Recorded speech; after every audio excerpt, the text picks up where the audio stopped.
আজকের জন্য কার ভাগ্যে কি মাপা আছে সেটা কিন্তু কেউই বলতে পারে না। একমাত্র সৃষ্টিকর্তাই জানে যে কার জন্য কি রেখেছে। কেন বললাম এসব কথা? তো সব কিছু ভিডিওতে বুঝতে পারবা তোমরা। গুড মর্নিং সবাইকে, নমস্কার এবং আদাব জানিয়ে আরও একটা নতুন ব্লগ ভিডিও শুরু করছি আমি। আশা করি আজকের ব্লগটিও তোমাদের অনেক অনেক ভালো লাগবে। আর যদি পুরো ব্লগটি ভালো লেগে থাকে তো একটা লাইক দিয়ে পাশে থাকার অনুরোধ রইল। আর যদি খুব বেশি ভালো লেগে থাকে একটা কমেন্টস এবং একটা শেয়ার করার অনুরোধ রইল। তো হ্যালো বন্ধুরা, কেমন আছো তোমরা সবাই? নিশ্চয়ই অনেক ভালো আছো, আর আমিও অনেক অনেক ভালো আছি। এটা শুক্রবারের একটা ব্লগ ভিডিও ছিল আমার। শুক্রবারের দিনটা শুরু করছি সকালবেলা রান্নাঘরের রুটিবেলা দিয়ে। আর সকাল সকাল আমার মাম্মামের আর্টের ক্লাস আছে, ও আর্টের ক্লাসে যাবে, এই জন্য আর্টের ক্লাস আছে, কোচিং আছে। তো শুক্রবারেও ছুটি নাই মেয়েটার আর কি। তো ওই জন্য ঝটপট রান্নাঘরে চলে আসলাম। কয়েকটা রুটি একটু সেঁকে নিচ্ছি, তাড়াতাড়ি একটু খেয়েও যেতে পারবে, আবার দু একটা দিয়েও দিব, কারণ বাসায় আসতে আসতে সেই 2টা 2:30 বেজে যাবে। তো এখন তাড়াতাড়ি আমি এই যে রুটিগুলো বেলে নিচ্ছি। আর আমি না খুব একটা ভালো রুটি গোল করতে পারি না, ওই যতটা হয় আর কি নিজেদের কাজ চলে যায়। আর আমার হাজব্যান্ড আবার অত একটা খুঁত টুট ধরে না, আমার মানে যা হয় সেটাতেই চলে যায় আমাদের। আর আমি, আমার ছেলে মেয়ে, 4 জনের সংসার আমাদের। তো কোনো রকমে আর কি আমি যেটা দিয়েই পারি সেটা দিয়েই হয়ে যায়। তো যাই হোক, তোমাদের সাথে কথা বলতে বলতে ওর খাওয়ার মতো রুটি আগেই সেঁকে নিয়েছি, তারপর এখন সবজিটা আর কি তৈরি করে নিচ্ছি। তো এখানে পাঁচফোড়ন, শুকনো লঙ্কা, পেঁয়াজ, রসুন ফোড়ন দিয়েছি, দিয়ে এখন পাতাকপি আর মিষ্টি কুমড়াটা আগে থেকে কেটে রেখেছিলাম সেটা দিয়ে দিলাম। আর ডালের সাথে গাজর, তারপরে লাউ, মিষ্টি কুমড়া এইসব সিদ্ধ করে রেখেছি, এগুলাও দিয়ে দিলাম। দিয়ে একসাথে ভালোভাবে কষিয়ে পরিমাণ মতো জল দিয়ে দিলাম, যেহেতু রুটির সাথে খাবো তো আর কি বেশি ঝোল ঝোল করবো না। এই যে দেখো গায়ে গায়ে মাখা মাখা একটা সবজি তৈরি করে নিলাম। আর এই ধরনের মিক্স সবজি আর একটু ডাল দিয়ে করলে কিন্তু রুটির সাথে খেতে বেশ ভালো লাগে।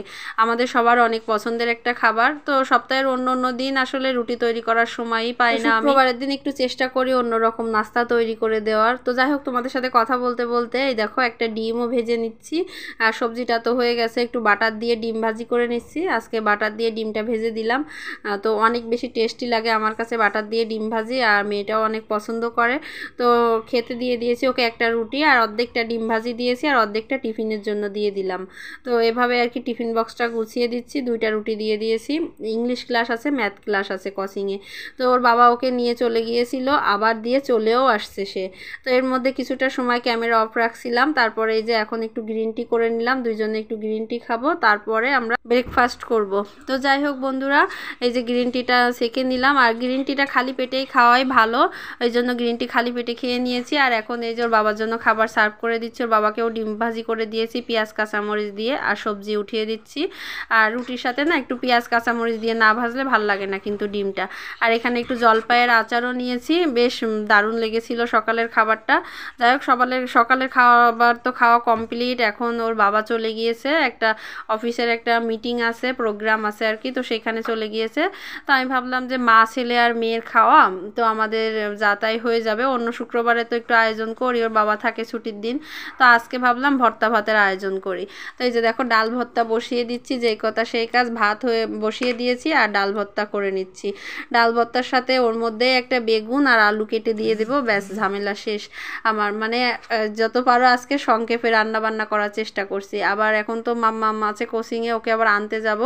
এই ডাল আর ভর্তা নামিয়ে থুয়ে চলে গিয়েছিলাম ওকে আনতে, তারপরে আবার নিয়ে এসে এখন আমি আবার ক্যামেরাটা চালু করেছি। এখন কিন্তু আমি ভর্তাটা মেখে নিচ্ছি, এখন কিন্তু এটা জুড়িয়েও গেছে। আর বেগুন আলু এখন ভর্তাটা মেখে নিব। তো ভাবলাম যে আর ডিম ভাজি করে নিয়েছিলাম, তো আলু বেগুন ভর্তা, ডাল ভর্তা আর ডিম ভাজি দিয়ে আমাদের দুপুরের খাওয়াটা বেশ হয়ে গেছে। আর রাতে একটু মাছ টাছ ভেজে নিব ভাবলাম, হয়ে যাবে আমাদের। এটাই ছিল আমার প্ল্যানিংয়ের মধ্যে। তো পেঁয়াজ কাঁচামরিচ শুকনা মরিচ সব কিছু ভেজে আলু বেগুন ভর্তাটা মেখে নিয়েছি। আর মানে বেশ তৃপ্তি সহকারে, মানে শান্তি সহকারে আর কি খেয়ে নিলাম। আমার মাংসর চেয়ে না এইসব ভর্তা ভাতে বেশি ভালো লাগে। তো যাই হোক, যে জন্য কথাটা বলেছিলাম যে আজকের জন্য তোমার ভাগ্যে কী আছে সেটা তুমি কিন্তু বলতে পারো না, একমাত্র সৃষ্টিকর্তাই জানে। তো সে তার গেছে অফিসের কাজে, সে যে কিছু মানে খাবার দাবার নিয়ে আসতে পারে এটা আসলে আমাদের ধারণার বাইরে ছিল। তো যাই হোক, এখন আসার পরে দেখতেছি তো আমি পুরো অবাক অবাক হয়ে গেছি। মানে দেখো কত কিছু গিফট নিয়ে আসছে। আর এখানে একটা গিফট বক্স আছে, সেটাও খুলবো। আর এই দুইটার মধ্যে আছে দুইটা কাপ, আর এটা আছে একটা ঘড়ি। ঘড়িটাও কিন্তু দারুণ সুন্দর ছিল। আর তারপরে স্প্রাইট, মোজো এইসব তো আছেই বিভিন্ন রকম। সাথে দেখলাম যে 4 প্যাকেট বিরিয়ানি। তো এটা ছিল Chinese vegetable, Chinese chicken, chilli chicken, আর হচ্ছে মানে যা যা আছে সব কিছু তোমাদেরকে, ফ্রাইড রাইস সব কিছু ঢেলে দেখাবো। আর এটা ছিল হচ্ছে সুলতান ডাইংয়ের বিরিয়ানি। তো এখানে 5 প্যাকেট টোটালি এক কথায় বিরিয়ানি পেয়েছে সে। আর বিভিন্ন রকমের আইটেম তো আছেই, কলম, প্যাড, এটাও আছেই, সব মিলায় আর কি। মানে সেই জন্যই আর কি। তো কথাটা কি আমার ঠিক হয়েছে না ভুল হয়েছে তোমরা কিন্তু বলবে। যে আমার রাতের আইটেম ছিল হচ্ছে ডাল আর একটু মাছ টাছ কিছু ভেজে নিব, এতেই হয়ে যাবে। আর ওই ভর্তা টর্তা আছে। কিন্তু দেখো রাতের জন্য আমার কত রাজকীয় খাবার ভগবান মাপিয়ে রেখেছে, কিন্তু সেটা কিন্তু আমাদের ধারণার বাইরে ছিল। তো যাই হোক, সবসময় সব কিছু মানে যেটা তুমি আশা করবে সেটা কিন্তু হবে না, এটাই আর কি নিয়তি। তো যাই হোক, এখন এটার মধ্যে কি আছে খুলে দেখা যাক, চলো দেখি। আমরাও সবাই এক্সাইটেড এটার মধ্যে কি আছে দেখার জন্য। আমি আসলে মানে গিফট বক্স পাইলেই, আমার মেয়েও যেমন আমিও তেমন, মানে কোনো কিছু মানে কি আছে এটার মধ্যে দেখতেই হবে। তো দেখলাম যে বাটি, 5টা বাটি বের হয়েছে। আর বাটিগুলো দারুণ সুন্দর ছিল, দারুণ সুন্দর, মনু সিরামিক্সের বাটি। আর এক একটা ঔষধের নাম লেখা ছিল, যেহেতু ঔষধ কোম্পানিরা দিয়েছে, এক একটা ঔষধের নাম লেখা ছিল। তো যাই হোক, আমরা ওগুলো সব গুছাই গাছাই রেখে এখন খাবারের টেবিলে চলে আসলাম। এখন খাবারগুলো ঢেলে নিচ্ছি, যেহেতু মানে প্যাকেটের মধ্যে রয়েছে, নষ্ট হয়ে যেতে পারে, এই জন্য সব কিছু ঢেলে পরিষ্কার করে গুছিয়ে নিচ্ছি। আর যা এখন খাবো তো আমরা সব কিছু ওভেনে গরম দিব। তো এখন এই যে একটা একটা করে গরম দিতে হচ্ছে, কারণ এক একটা এক এক রকম। এটা ছিল হচ্ছে মুরগির বিরিয়ানি বাসমতি চালের, আর এটা ছিল হচ্ছে খাসির কাচ্চি বিরিয়ানি। তো এটা আলাদা গরম করতে হবে, না হলে তো টেস্টটা আলাদা আলাদা পাওয়া যাবে না, তাই না? আর এটা ছিল হচ্ছে খাসির পোলাও চালের বিরিয়ানি, আর ছিল একটা কাবাব। আর এই যে মানে ফ্রাইড রাইস আর চিলি চিকেন, এটা এখন কেউ খাবে না, সবাই আমরা বিরিয়ানি লাভার, বিরিয়ানিই খাবো। তো সব মিলিয়ে কেমন লাগলো আমার ভিডিওটা? যদি ভালো লেগে থাকে একটা লাইক, কমেন্ট, শেয়ার করার অনুরোধ রইল। আর আজকের মতো এই পর্যন্তই, টাটা, বাই বাই।